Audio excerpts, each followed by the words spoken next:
ماشي. ايش قاتلش؟ أنا اه اه አሁን እዚህ መልስ ስትሰጥ አታፍርም እንዴ? የክርስቲያን ስጋ ይበላ እያልክ እሺ ደንቆሮ ሌላ የለ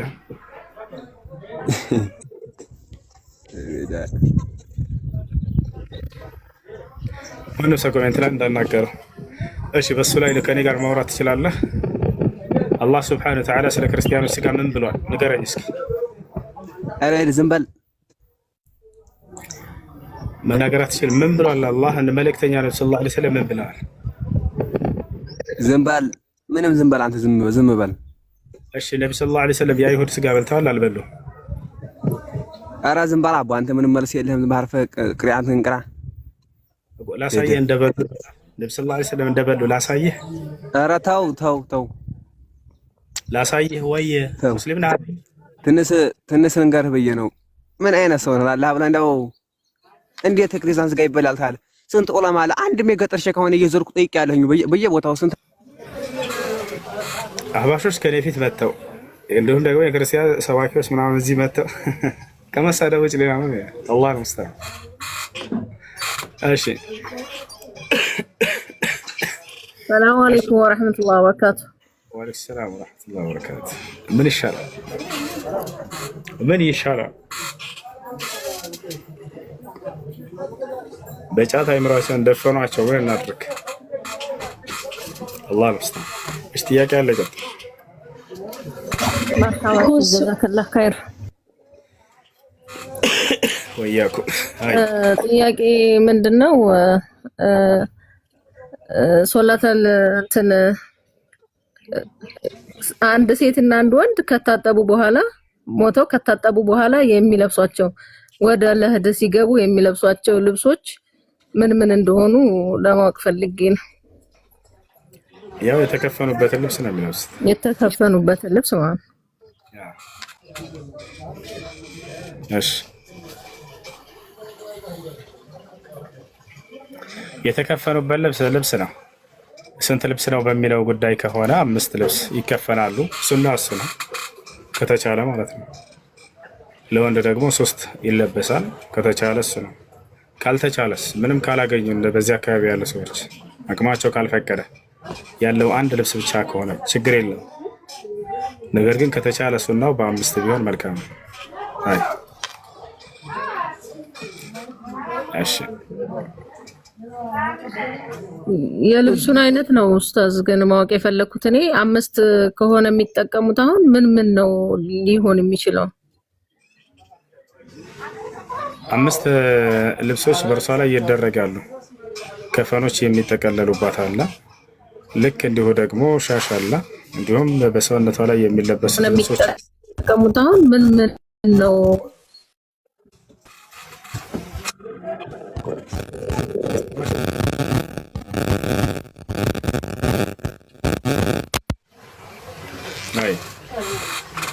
ነቢያችን ሰለላሁ ዐለይሂ ወሰለም ልጃቸው በሞተች ጊዜ ስትከፈን ጊዜ እያዘዙት ይህ ነበር። በእርሷ ላይ 5 ልብስ በ5 ልብስ እንድትጠቀለል አዘዋል። ከዚያ መካከል ሻሽ ይገኝበታል። ልክ እንዲሁ ደግሞ ከወገብ በታች የሚለበስ አለ። ከዚያም በላይ በአጠቃላይ 2 ከፈኖች ይደረባሉ። 5 ልብሶች በእርሷ ላይ ይደረጋሉ። ይህ ሱና ነው፣ ግዴታ አይደለም። ለወንድ ልጅ ደግሞ 3 ይከፈንለታል። ይህ ነው ሱና። ነገር ግን ካልተገኘ ሰዎች 1 ልብስን ብቻ መሸፈን ይችላሉ፣ ባገኙት ማለት ነው። ነቢዩ ሰለላሁ ዐለይሂ ወሰለም ሐዲስ ላይ ሲናገሩ ኢልበሱ ሚን ሲያቢኩም አልአብየድ ወከፊኑ ቢሃ መውታኩም፣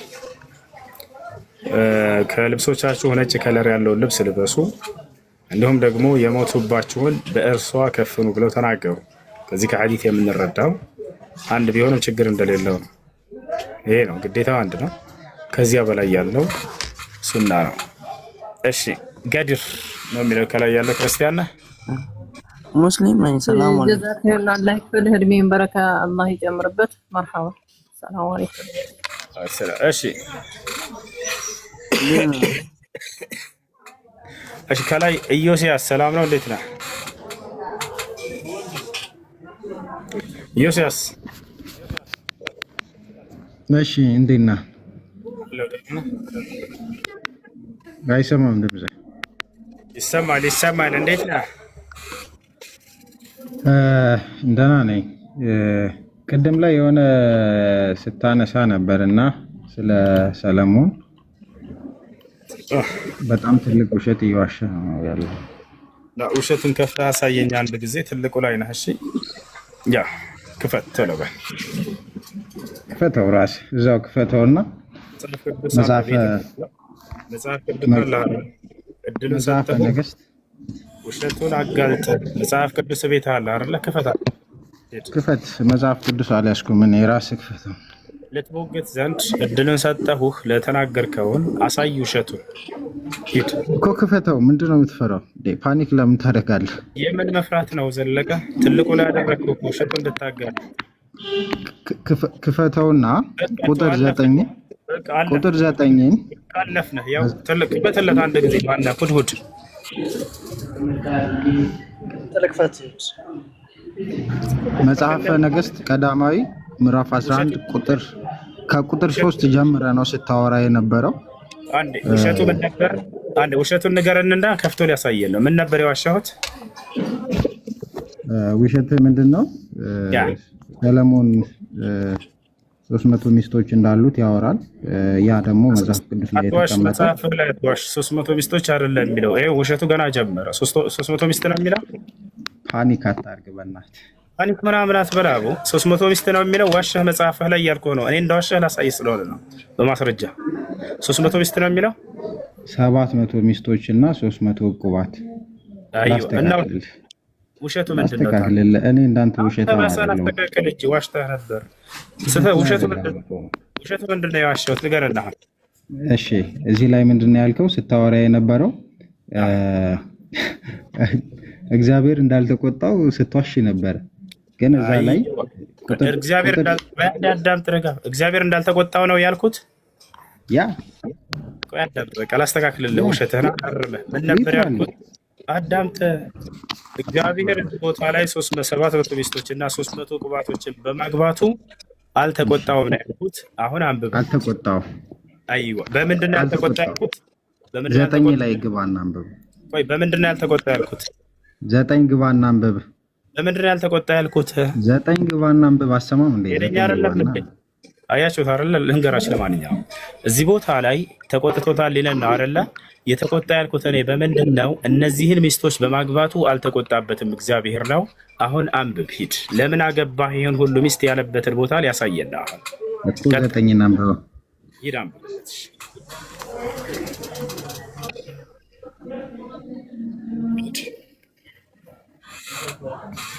ያ ከፍቶልሃል አንብብ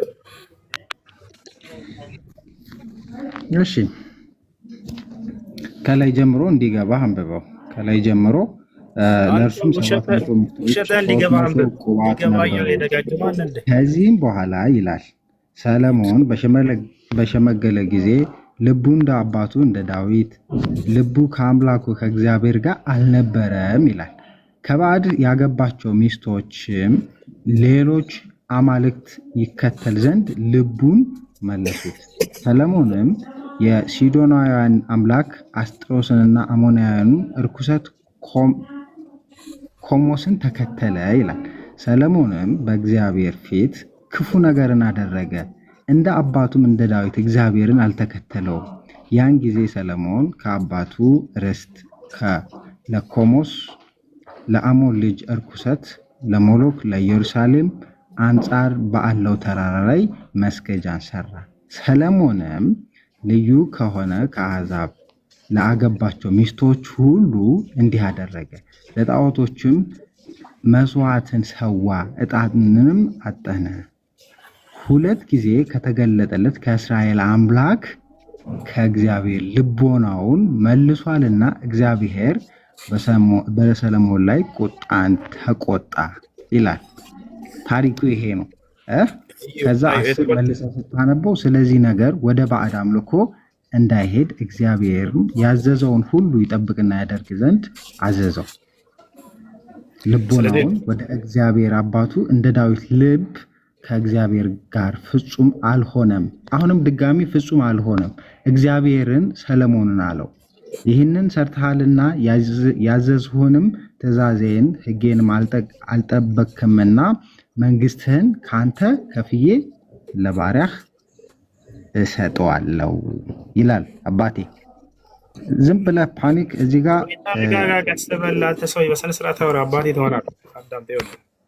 እዚህ ጋር የተቆጣው ለምንድን ነው? ወደ ባዕድ አምልኮ በመሄዱ ነው ወይንስ ለምን እነዚህን 700 ሚስቶችና 300 ቁባቶች ያገባህ ብሎ ነው? ሰውዬ ማንበብ አትችልም እንዴ? 700 ሚስቶች አገባ። መልስ የለህም።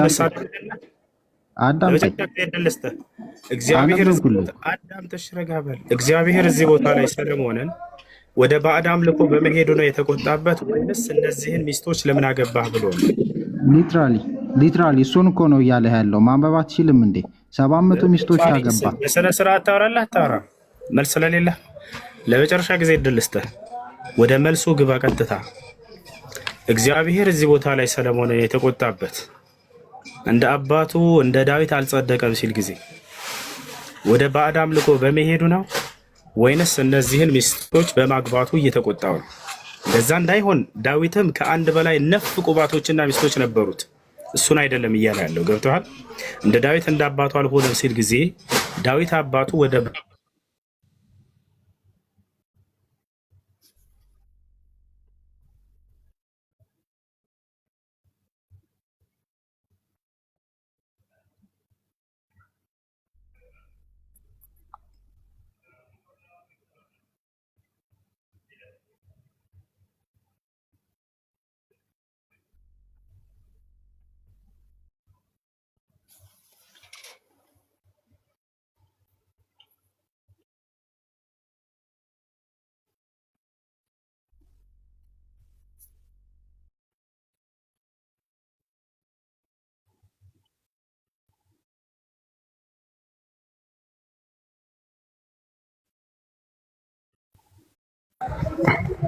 ይሰማል ወይ ልጆች?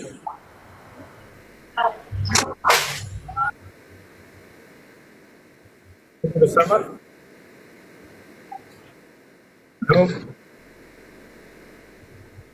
ስለዚህ ዳዊት የተቆጣበት እዛ ቦታ ላይ ለምን ከአንድ በላይ እነዚህን 700 ሚስቶችና 300 ቁባቶች አገባ ብሎ ነው ወይንስ ለምን ወደ ባዕድ አምልኮ ሄድክ ብሎ ነው የተቆጣበት?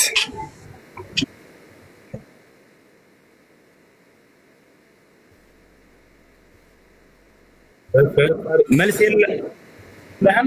እያነበብክ ረዳት ፈቃድ የለህም። ምናቶ ወደ መልሱ ሄደ።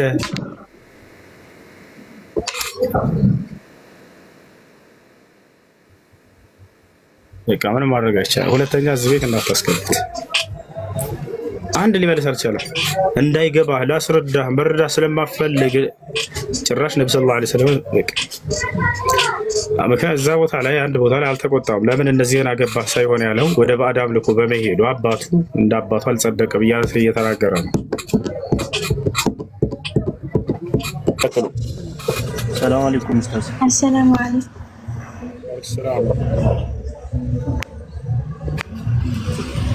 የሆነ ቁርአን ነበር እንድታብራራልኝ የፈለኩት። እሺ ሱረቱ ተውባ ላይ ኢነመል ሙሽሪኩነ ምናምን የሚለው ኢነመል ሙሽሪኩነ ነጀሱ ፈላ የቅረቡል መስጂድ እሱ ጋር እንድታብራራልኝ።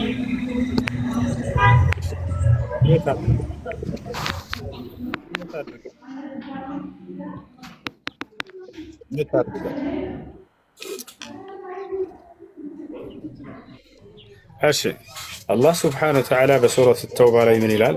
ያ አዩሃ አለዚነ አመኑ ኢነመል ሙሽሪኩነ ነጀሱን ፈላ የቅረቡል መስጂደል ሐራመ በዕደ ዓሚሂም ሃዛ ወኢን ኺፍቱም ዐይለተን ፈሰውፈ ዩግኒኩም አላሁ ሚን ፈድሊሂ ኢንሻእ ኢነላሃ ዐሊሙን ሐኪም ይላል። ያ አዩሃ አለዚነ አመኑ እናንተ ያመናችሁ ሰዎች ሆይ ኢነመል ሙሽሪኩነ ነጀስ አጋሪዎች ወይንም በአላህ ላይ ሌላን አካል እንደ አምላክ አድርገው የሚያጋሩ ሰዎች እነርሱ ነጃሳዎች ናቸው ማለት ነው። ፈላ የቅረቡል መስጂደል ሐራመ በዕደ ዓሚሂም ሃዛ ከዚህ ከዓመታቸው በኋላ ይህን የተከበረውን መስጂድ እንዳይቀርቡ ይላል። ገብታችኋል? አላህ ራሱ ይምላል ይላል። አሁን እናውቃለን ይምላል እና እግዚአብሔር ይምላል እና ላሳየህ ልኬልሃለሁ። እሺ አቤነዘር ተቀበል። ያው እሺ እና እንዳይቀርቡ ማለት ነው። ያ ማለት የታሰበው መስጂድ አልሐራም ነው። በዚያ አካባቢ እንዳይቀርቡ ነው። ያ ነው የሚገርመው። ይሄ በትንቢት ቃላቸው ላይ ተነግሯል። ከሃዲያኖች እንደማይቀርቡበት መጽሐፍ ቅዱስ ላይ ምን ይላል?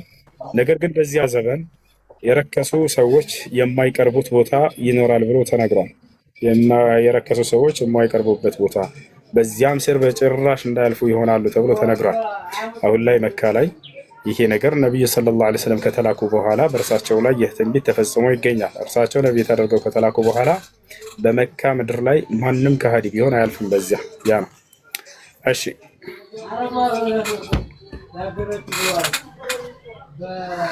ጥያቄ አለ? አሰላሙ አለይኩም ሁሱ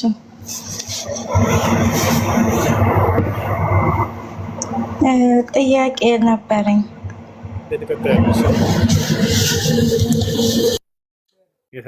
ከላይ አቤነዘር ሰላም ነው፣ እንዴት ነህ? እግዚአብሔር ይምላል አይደለ? የት ጋር ነው እንደዛ የሚለው? እስቲ ምን እኔ እንትን አውቄም ሳይሆን ልከራከር የመጣው ትንሽ ትምህርት ለማውሰድ ነበረ። እስቲ ነገረኛ ይምላል የሚልበትን ቦታ ችግር የለም ማሳያለሁ። እግዚአብሔር አንደኛ በያዕቆብ ክብር ይምላል። ቆይ ላሳየህ።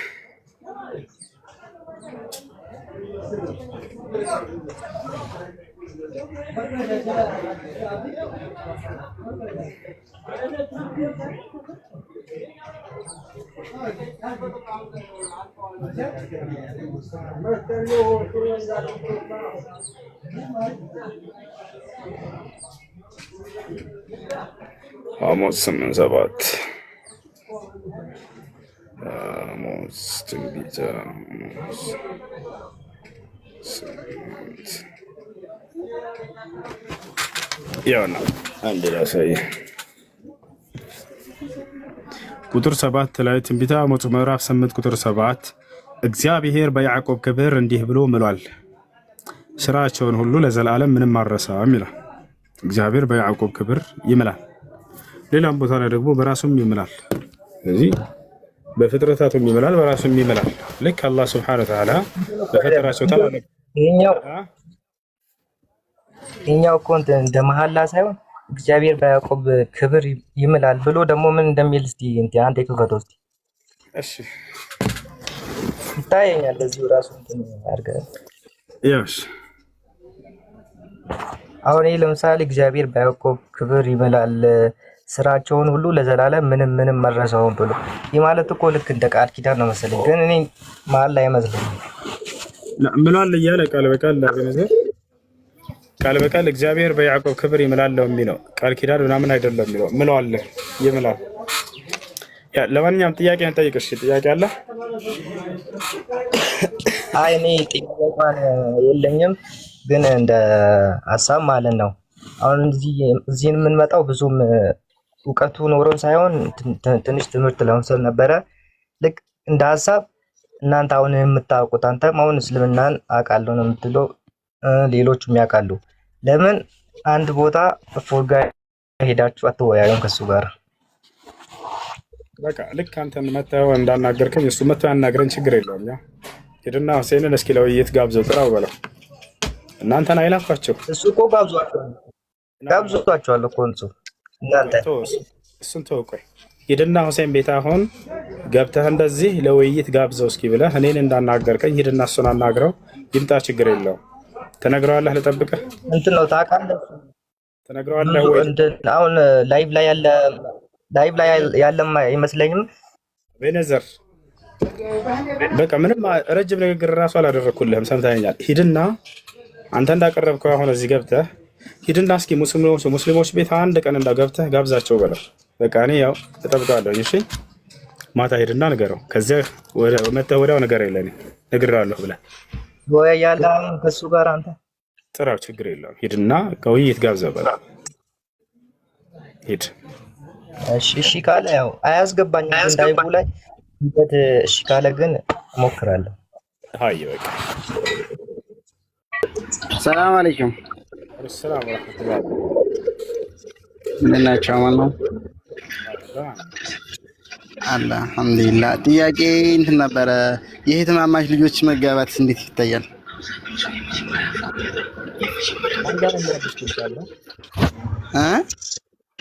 የእህትማማች ልጆች ማግባት ነው። አንድ ቤት አድርገው ምረብች ምሳለ ካንተ ጋር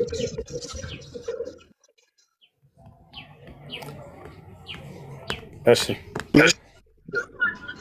ከምረብሽ ወደ አቀባበል ማችን ከኔ ጋር አይደለም ድምጽ የሚረብሽው ከማን ነው? የእህትና እህት ልጆች አሁን የወንድምና እህት ልጆች አሁን ለመጋባት ይፈቅዳል። የእህትና እህት ክስት ልጅ ማለት ፈልገህ ነው? ያክስት ልጅ ማለት ነው። ያክስት ልጅ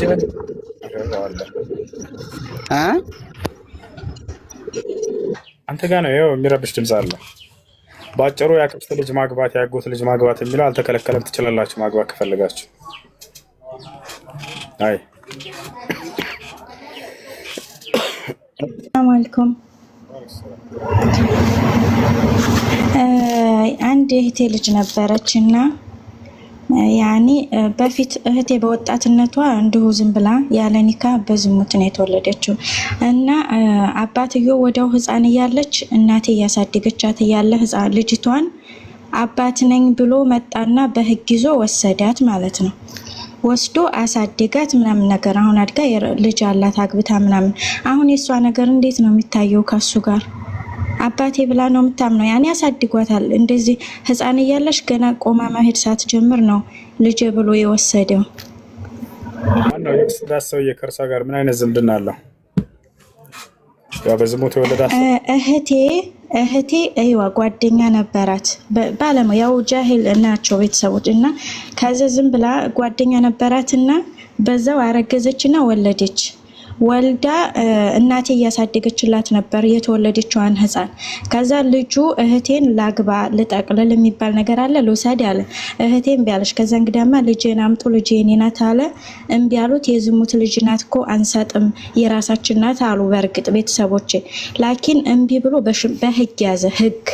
በህግ ይዞ ህግ ልጅ ከአባቱ ጋር ነው የሚያድገው ብሎ ህግ ወሰዳት ማለት ነው። ወስዶ ለሱ ሰጣት አሳደጋት ምናምን ነገር። አሁን ትልቅ ናት። ያኒ አሁን እሷ እንዴት ነው የሚታየው? ከኛ ጋር ከሱ ጋር ያላት ነገር እንዴት ነው? ነገር እንዴት ነው አይደል ጥያቄሽ? አሁን እሱ ተወርሰዋለች ይወርሳታል። እንደው አላህ ብሎላት ንቃሚ ብትለብስ አሁን እሱ እንዳባት ነው የሚታየው ወይስ አሳዳጊ ነው? እንዴት ነው አሁን እሱ? ተቃዳምጭሽ ምስ እሺ፣ በዝሙት የተወለደ ልጅ አስመልክቶ ሰፊው ማብራሪያ ስላለው አዳምጡ። እንደ አስሉ እንደ መሰረቱ አንድ ሰው አባት ሊባል የሚቻለው ሸሪዓዊ የሆነ ኒካህ አድርጎ ሲወልድ ጊዜ ነው። ሸሪዓዊ የሆነ ኒካህ አድርጎ የወለደ ሰው እርሱ አባት መሆኑ ምንም ጥርጥር የለው። መጠራትም ያለባቸው በዚህ ነው። አላህ በቁርአን ላይ ኡድዑሁም ሊአባኢሂም ይላል። ልጆችን በአባቶቻቸው ጥሯቸው እያለ ይናገራል።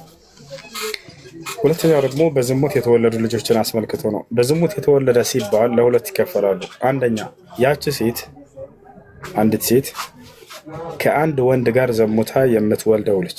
ሁለተኛው ነገር ደግሞ ምንድነው? ከብዙ ወንዶች ጋር ዘሙታ የምትወልደው ልጅ። ሁለቱን ዑለሞች ለይተው ያዩቸዋል። የመጀመሪያውን ከሆነ ከአንድ ሰው ጋር የዘሞተችና የወለደች ከሆነች ያ ሰውዬ ካመነ መጥቶ ከዚያ ከተቀበለ ይሄን ነገር ከእርሱ መሆኑ ከተረጋገጠ ከታወቀ ወደ አላህ ተውበት አድርገው እነዚህ ሰዎች መጋባትም ይችላሉ። ከዛም በኋላ ያቺ ልጅ በእርሱም መጠራት ትችላለች፣ ትወርሰዋለች። ሁለተኛው ነገር ደግሞ ምንድነው? ከብዙ ሰዎች ጋር ዘሙታ ከሆነ የወለደችው። ለምሳሌ አንድ ሴት ከአራት ከሶስት ሰው ጋር ምናምን ተገናኘች፣ ከዚያ ወለደች። በየትኛው ሊጠራ ይችላል? በየትኛው ሊጠራ ይችላል ያለች? በአራቱም አይሆንም። የመጀመሪያው ግን በአንዱ መጠራት ይችላል፣ ከእርሱ ብቻ ስለሆነ ያቺ ልጅ የተገኘችው። ገብታችኋል? በዚህ ላይ ከሆነ ይህ ነው ይህ ሰው እንደነዚህ እንደ አባት ሊቆጠሩ የማይችሉ ገብታችኋል አይደል? ይህ ነው። ስለዚህ ይህች ልጅ አንቺ ያልሻት አሁን ከአንድ ሰው ጋር ብቻ ከሆነ ያን ነገር ያደረገችውና የተወለደችው ብትጠራ ችግር የለውም፣ ትወርሰዋለች እና በእርሱ ትጠራለች፣ እንደ አባትም ይቆጠራል። በዚህ ጉዳይ ላይ በዑለሞች መካከል ኺላፍ ቢኖረውም ሸይኹል ኢስላም ኢብኑ ተይሚያ ረሂመሁላህ ተዓላ ይህ አቋማቸው እንደ አባት ቢጠራ ችግር የለውም የሚል አቋም ነው ያላቸው። ከአንድ ሰው ጋር ከሆነ ያደረገችውና ያ ሰውዬ ካመነ ማለት ነው። ይህን ይመስላል። አይ ጀዛከላ ኸይረን አመሰግናለሁ።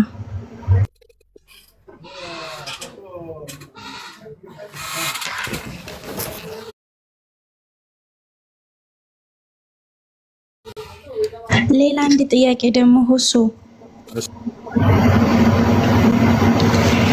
ሴት ልጅ ሀጅ ለማድረግ ያኔ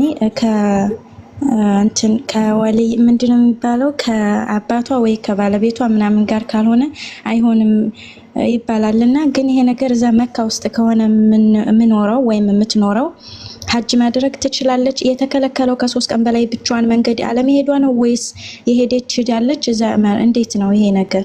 ከ3 ቀን በላይ ሩቅ መሄዷ ነው ወይስ ሀጅ ማድረግ ነው? ሽሌት አድርጉት። መካ ከሆነ ያለችው ችግር የለውም፣ ማህረም ያስፈልጋትም ሄዳ ማድረግ ትችላለች። ከመካ እስካለችበት ቦታ ድረስ አሁንም 80 ኪሎ ሜትር እና ከዚያ በታች ርቀት ላይ ከሆነም ትችላለች። ሴቶች ሰብሰብ ብለው ሄደው ሐጅም ዑምራን ማድረግ ይችላሉ። የማይቻለው ከመካ እስካለችበት ቦታ ድረስ ከ80 ኪሎ ሜትር በላይ ርቀት ላይ ከሆነ ያለችው ነው። የዛኔ ከባሏ ጋር ወይ ከወንድሟ ጋር ወይ ከአያቷ ወይ ከአጎቷ ጋር በመሆን ሄዳ ዑምራ ማድረግ ትችላለች። ማስረጃ ቃለ ነብዩ ሰለላሁ ዐለይሂ ወሰለም ላ ተሳፊሩ አልመርአ ትኡሚኑ ቢላሂ ወልየውም አልአኺር በመሲረቲ የውም ዐ ለይለቲህ ኢላ መዐ ዚ መሕረም። በአላህና በመጨረሻው ቀን የምታምን የሆነች ሙስሊም ሴት 80 ኪሎ ሜትርና ከዚያ በላይ ወይንም አንድ ቀንና ከነሌሊቱ ርቀት ያለውን ጉዞ ያለ ዘመድ ብቻዋን ልትጓዝ አይገባም ብለው ተናግረዋል። ይህን የደነገገው ኢስላም በሴቶች ላይ ሐጅን ዑምራን እንዳያደርጉ ሊነፍጋቸው ፈልጎ ሳይሆን ሴት ልጅ በተፈጥሮዋ አካሏ ከወንድ ልጅ ደካማ ነች። ያ ማለት ወንድ ልጅ በጉልበቱ ጥቃት ሊያደርስባት የሚችል የሆነች ነች። ገብታችኋል? ስለዚህ ያ ነገር መንገድ ላይ እንዳትደፈር በእርሷ ላይ አደጋ እንዳይደርስባት ብሎ ነው ኢስላም እርሷን ሩቅ የሆነ መንገድ በዘመድ ጋር አብራ ትሄድ የተባለላት። ቅርብ ቦታ ከሆነች ግን ችግር የለውም ያንን ሂዳ ብታደርግ። እሺ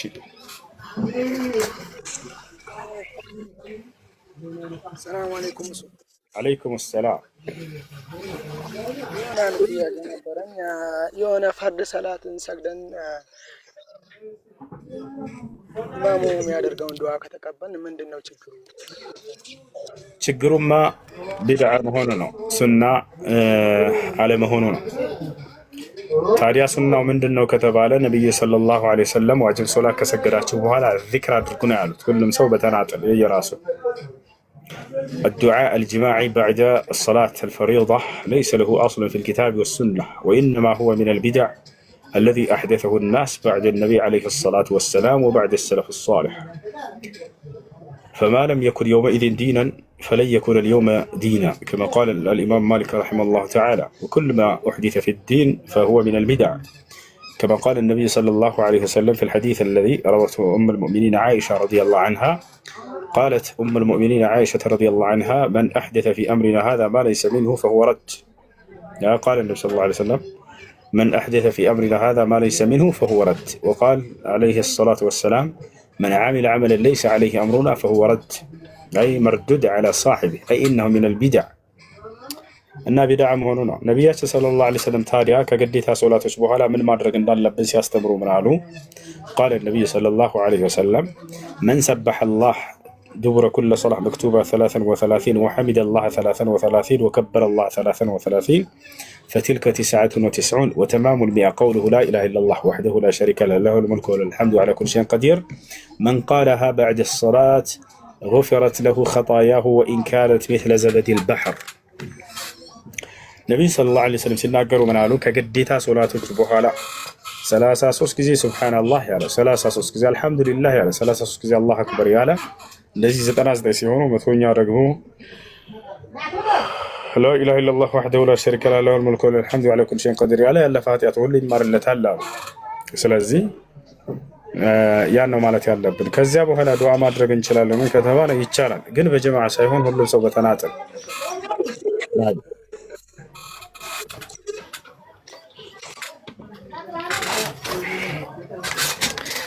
እሺ ጥያቄ አለ ቀጥታ። እሺ ሰላም አለይኩም። እሺ ጥያቄ ነበረኝ። እሺ ቅድም ባብራራው እንትን ላይ ማለት ቀድር ቀድሞውኑ ያው ሁሉ እንትን ስል ያውቃል ቀድሞ አውቀታለሁ ምናምን ባልኮ ላይ አንድ ጥያቄ ነበረኝ እና ማለት አንዳንድ ሰው ዱዓ ቀድርን ይቀይራል የሚባለው ነገር አለና አንዳንዱ ደግሞ መስጊድም ይሁን በሌላ ሰው ሄዶ ዱዓ ምናምን ያስደርጋልና ይሄ ነገር እንዴት ነው ታብራራለህ? ነብዩ ሰለላሁ ዐለይሂ ወሰለም ላ يرد القضاء الا الدعاء ቀዳን ዱዓ እንጂ ሌላ የሚቀይረው ነገር የለም ወይንም የሚመልሰው ነገር የለም ማለት ቀዳ ማለት ውሳኔ ማለት ነው። ያ ማለት በኃጢአትህ ምክንያት እንዲመታህ የተወሰነ ከአላህ የሆነ ውሳኔ ያን አላህ እንዲመልስልህ ዱዓ ማድረግ ማለት ነው። ይሄ ይቻላል። አዎ ይመልሰዋል። ገብቶሃል አይደል? አላህ የተጻፈው ነገር ይቀየራል ወይ?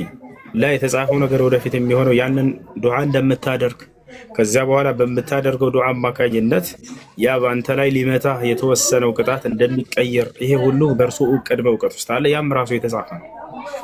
ገብቶሃል? ገብቶኛል።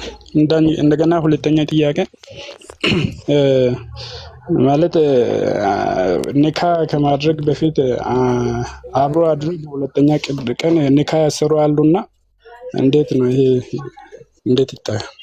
አብሮ ካደሩ ከሁለት ቀን በኋላ ኒካ ከታሰረ ያ ኒካህ በተሳሳተ ጊዜ የታሰረ ኒካህ ስለሆነ መደገም አለበት፣ እንደገና መታሰር አለበት። ከግንኙነት በኋላ ቢያንስ አንዳንድ ዑለሞች 3 ሀይድ ልትጠብቅ ይገባል ያሉ አሉ። ሌሎቹ ደግሞ አንድ ሀይድ ከጠበቀች በቂ ነው ብለው እየተናገሩ አሉ። ነገር ግን ትክክለኛ የትኛው ነው ከተባለ አንድ ሀይድ ከጠበቀች በቂ ነው። ለምን ከተባለ 3 ሀይድ ትጠብቅ የተባለው ባላግብታ የተፈታችን ሴት አስመልክቶ ነው። አላህ በሱረቱል በቀራ ላይ ሲናገር ወልሙጠለቃት የተረበስነ ቢአንፉሲሂነ 3 ቁሩእ ይላል። አግብተው የተፈቱ ሴቶች በራሳቸው ላይ የዒዳ ጊዜ 3 ሀይድ ይጠብቁ ብሎ ተናግሯል። ስለዚህ 3 ሀይድ የሚለው ድንጋጌ ባላግብታ የተፈታች ሴት ላይ ነው። ነገር ግን ባል የላትም እች ሴት ትዳር ገና አልያዘችም፣ ስሙት ያደረጉ ከዚያ በኋላ መጋባት ፈለጉ።